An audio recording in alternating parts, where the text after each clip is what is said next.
So today we're gonna talk about this, man. Big bank take little bank, man. So listen, man.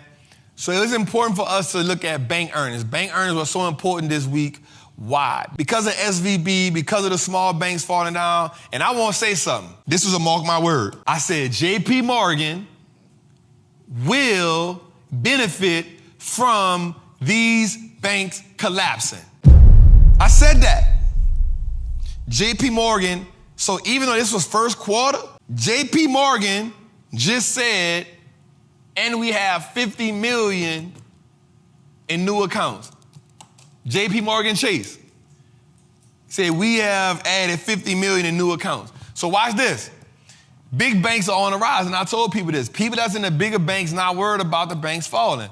Why? Because they definitely just moved different. So what happened? JP Morgan today crushed it. Revenue profit rose 52%. Wells Fargo 45%. Citibank 23% in profit. The reason why I said something, y'all, I said, yo, we are in a position, so when Trap says something, I want y'all to listen instead of always just like wanting to fight me all the time. I'm okay with a good debate, right? I'm okay with a good debate when you get the research, right? I'm always open for a financial debate. I love that. I'm not always right. But I know when I bring you something, I'm bringing it to you because I've researched.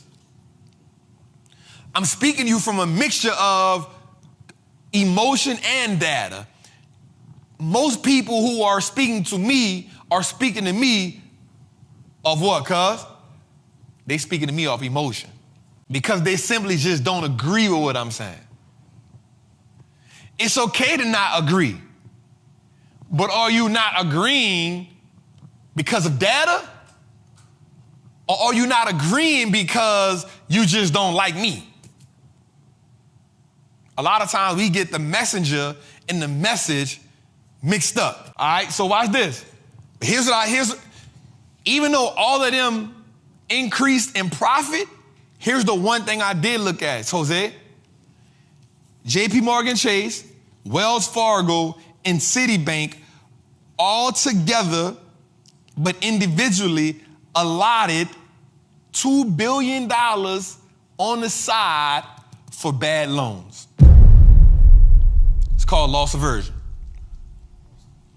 So what they did was, they said, yo, check this out.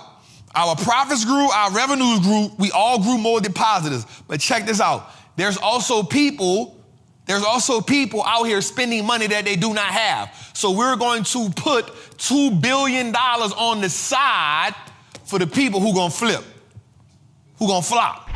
Watch this. What did we say earlier? We said when the information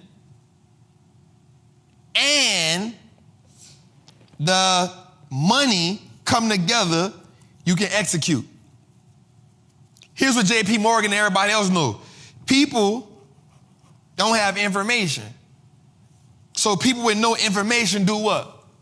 Mess up money. People with no information blow money. So because the bank got the data and the bank got the money, they gonna put some other money in position for people like you who they know not gonna pay the loan. All right, let's go a little further. I ain't gonna beat that up too long. This is the crazy part. The people grew their revenue during the turmoil in March. Through the chaos. Did we not say that? What did we say? Hey, bruh, JP Morgan, they're gonna get bigger. Watch this, it's great. It's great to be a mega bank, even in a bank crisis. The largest bank in the U.S. is thriving in a world full of rising interest rates. With all those new banks, with all those new depositors, I want you to pay attention. Next, this is mark my word, episode 38, Jose. Episode 38, I'm about to tell you who's gonna win in this. Because I told my trap master this before. You gotta understand how a bank makes money. Now, JP Morgan don't make money like this, but guess who do? Wells Fargo. Watch how much money Wells Fargo make next earnings report off of overdraft fees.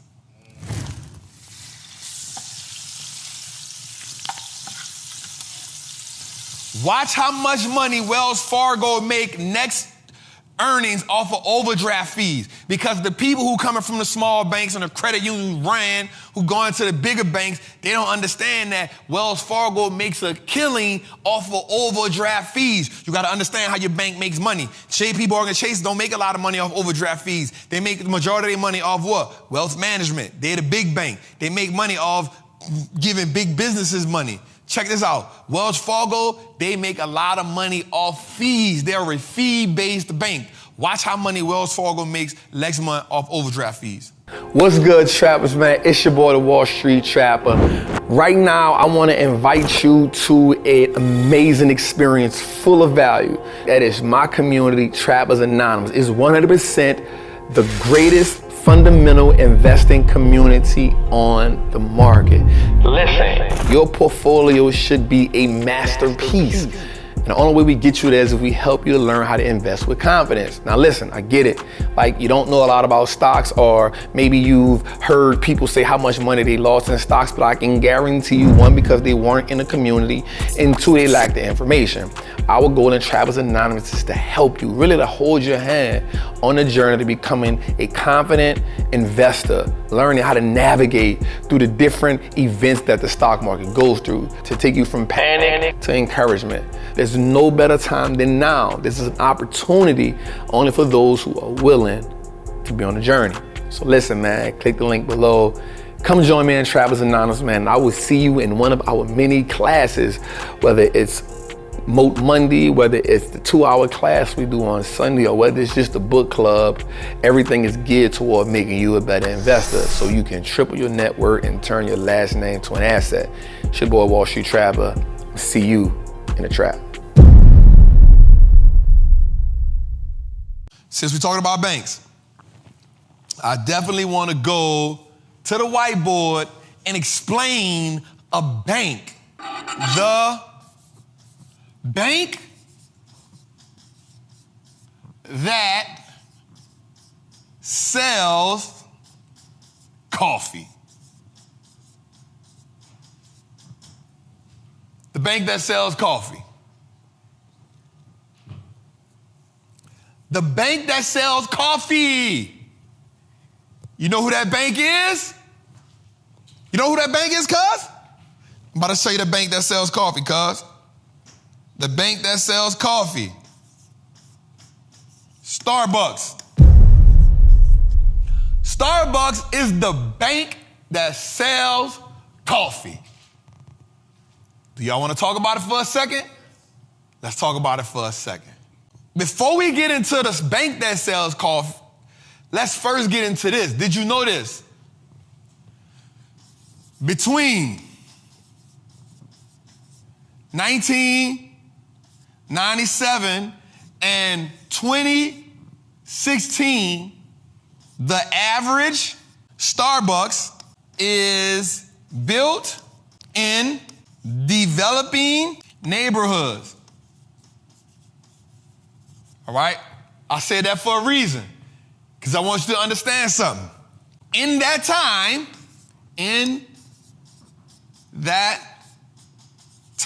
watch this. Watch this. I'm about to blow your brain.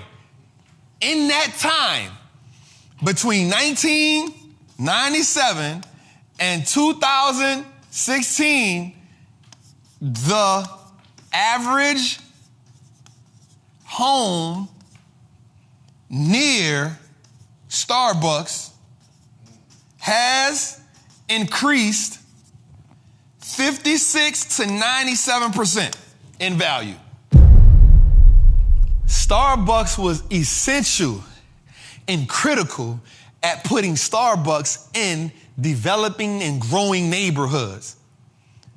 On average, between 1997 and 2016, the average house in that area has increased between 56% and 97% just from the revenue and what Starbucks does to an economy. That's the equivalent to LeBron James going to a team and listen, when LeBron James left Cleveland, the people was mad because all the stores around there, the sales went down.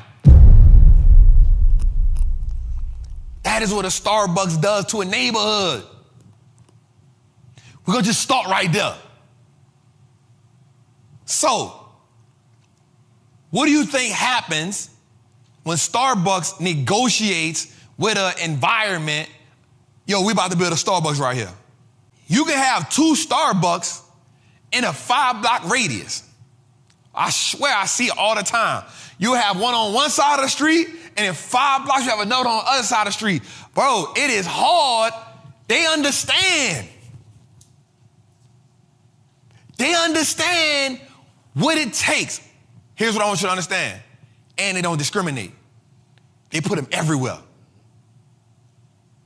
They put them everywhere. They just find the best place in the hood to put it at. You'll find a Starbucks in the hood. You will find a Starbucks is in the hood. They don't discriminate, but they add value to every ecosystem they belong to. This is not me guessing here. This is real research. This is strategy. All right, let's go a little further. Now we're gonna get into this bank that sells coffee. Watch this. Watch this. Starbucks has 1.6 billion in unused revenue from gift card rewards. As soon as I said it, it made sense.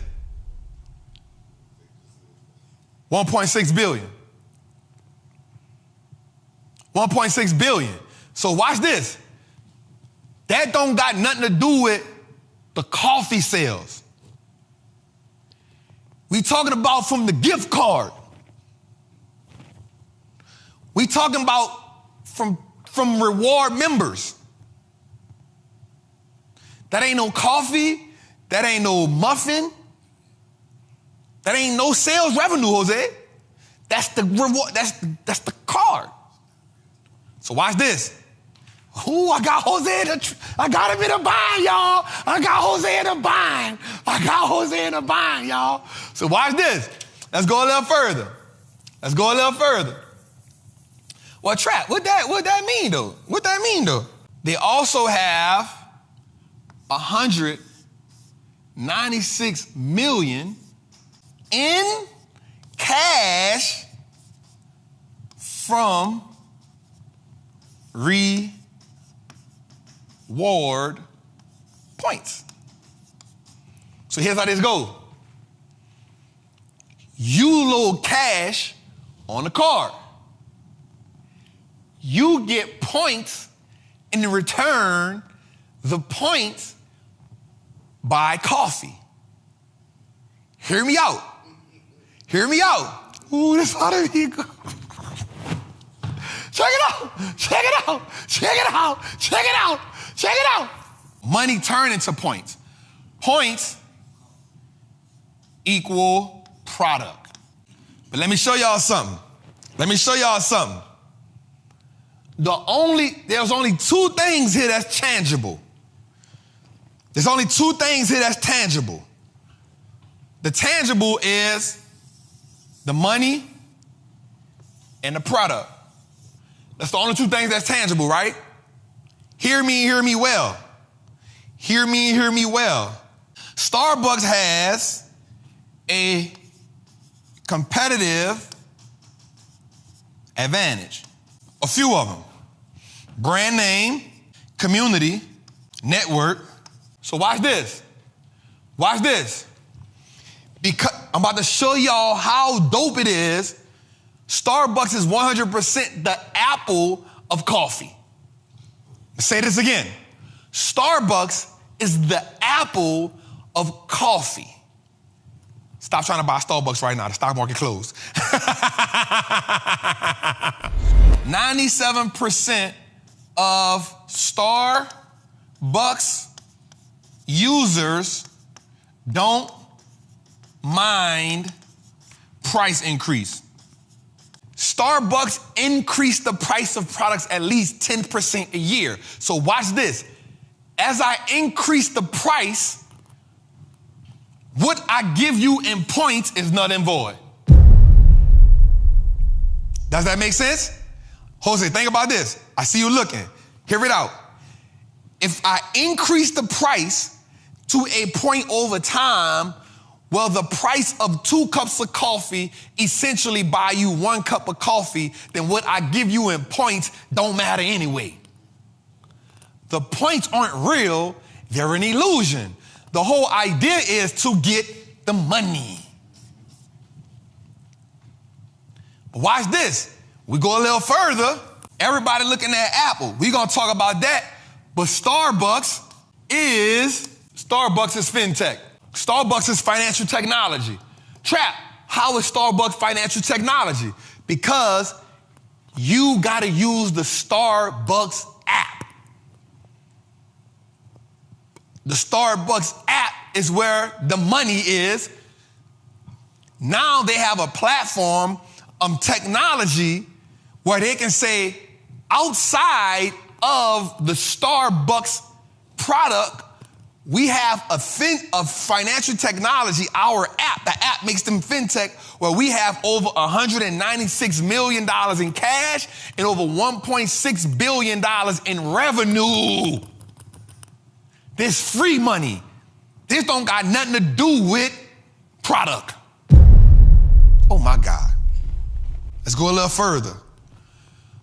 With $1.6 billion in revenue, with $196 million in cash, they actually have more on-hand cash than the average bank. With $196 million in cash, they actually have more money than the average bank, and the money is consistently growing. Why? Because the people who go to Starbucks need it at least once a day.